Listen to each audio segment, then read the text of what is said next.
మీరు ఈ విషయాన్ని మిస్ చేస్తే అది మీ జీవితంలో చేసిన ఒక పెద్ద మిస్టేక్ అవుతుంది. మీ జుట్టులో షైన్ లేకపోతే, జుట్టు బ్రేకేజ్ అవుతుంటే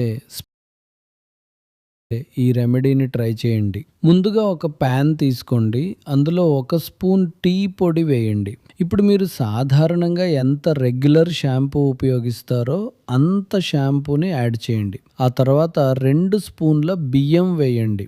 ఇది జుట్టును స్మూత్గా మరియు స్ట్రాంగ్గా చేయడంలో సహాయపడుతుంది. ఇందులో 1 స్పూన్ మెంతులు వేయండి. ఇది హెయిర్ ఫాల్ మరియు హెయిర్ బ్రేకేజ్ను కంట్రోల్ చేయడంలో సహాయపడుతుంది. ఒక గుప్పెడు కరివేపాకు వేయండి. న్యాచురల్ షైన్ మరియు హెయిర్ థిక్నెస్ కోసం ఇది చాలా మంచిది. ఇప్పుడు అన్నింటినీ బాగా మిక్స్ చేసి మరిగించండి. మిశ్రమం కొద్దిగా గోరువెచ్చగా అయిన తర్వాత దాన్ని వడకట్టి ఒక బౌల్లోకి తీసుకోండి. ఇప్పుడు హెడ్ వాష్ చేసే సమయంలో ఈ లిక్విడ్ను మీ నార్మల్ షాంపూ లాగా ఉపయోగించండి. దీన్ని ఉపయోగించడం వల్ల మీ జుట్టు సాఫ్ట్గా, షైనీగా మరియు మేనేజ్ చేయటానికి ఈజీగా అనిపిస్తుంది.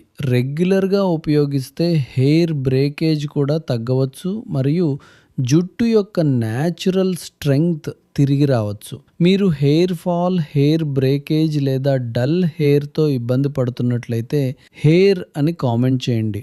నేను మీకు కంప్లీట్ హెయిర్ రొటీన్ను DM చేస్తాను.